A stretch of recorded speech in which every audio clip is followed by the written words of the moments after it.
तर नमस्कार विद्यार्थी मित्रांनो, स्वागत आहे आपल्या सरकारी जॉब अपडेट चॅनलमध्ये. तर मित्रांनो, पोलीस भरती नवीन अपडेट ज्या मित्रांनो ते समोर आलेले आहे. तर मित्रांनो पहा, कोणत्या जिल्ह्यामध्ये किती फॉर्म आलेले आहे तर तुम्हाला संपूर्ण माहिती सांगणार आहे मित्रांनो. तर मित्रांनो, मुंबई पोलीस, परभणी आणि छत्रपती संभाजीनगरमध्ये किती फॉर्म आहे मित्रांनो, हे तुम्हाला पूर्णमध्ये माहिती आहे ते सांगणार आहे. तर मित्रांनो, तुम्ही जरा स्किप न करता आजचे व्हिडिओ ते पूर्णमध्ये बघा. तर मित्रांनो, तुम्हाला व्हिडिओला लाईक आणि शेअर आणि सबस्क्राईब करायला अजिबात विसरू नका, कारण की मित्रांनो तुम्हाला अशाच प्रकारे नवनवीन व्हिडिओ ते दररोज मिळून जाईल. या भरतीमध्ये पहा कोणकोणत्या जिल्ह्यात किती फॉर्म आलेले आहे आणि किती फॉर्म भरले एका दिवशी, हे संपूर्ण माहिती तुम्हाला पूर्णमध्ये माहिती जी आहे ते सांगणार आहे. तर मित्रांनो, तुम्ही जरा स्किप न करता आजचे व्हिडिओ ते पूर्णमध्ये बघा. तर मित्रांनो, पोलीस भरतीचे अपडेट जे आहे मित्रांनो ते समोर आलेले आहे. तर चला जरा वेळ न घालता आपण आजच्या व्हिडिओला सुरुवात करूया. तर मित्रांनो, बघू शकते इथं पोलीस भरती 2024 नागपूर ग्रामीणमध्ये बघू शकता 260 आज पदे भरलेली आहे.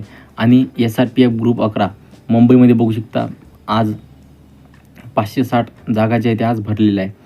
आणि SRPF ग्रुप 3 जालना बघू शकता आज 676 जागांची भरती जी आहे ते झालेली आहे. आणि SRPF धुळे बघू शकता आजची 557. आणि SRPF ग्रुप पुणे बघू शकता 1028 आज जे फॉर्म मित्रांनो ते आलेलं आहे. आणि CP मुंबई ड्रायव्हर बघू शकता 2118 पदे जे आहे ते एका दिवशी भरलेले आहे. आणि पुणे ग्रामीणमध्ये बघू शकता 1987 पदे जे आहे ते एका दिवशी भरलेले आहे. आणि अमरावती ग्रामीण बघू शकता 1075 एका दिवशी भरलेले आहे मित्रांनो फॉर्म. तर मित्रांनो, तुम्हाला कशी वाटली माहिती मला एकदा नक्की कमेंट करून नक्की सांगा. तर पुन्हा भेटूया आपल्या नवीन एका व्हिडिओमध्ये. तर मित्रांनो, जय हिंद, जय महाराष्ट्र.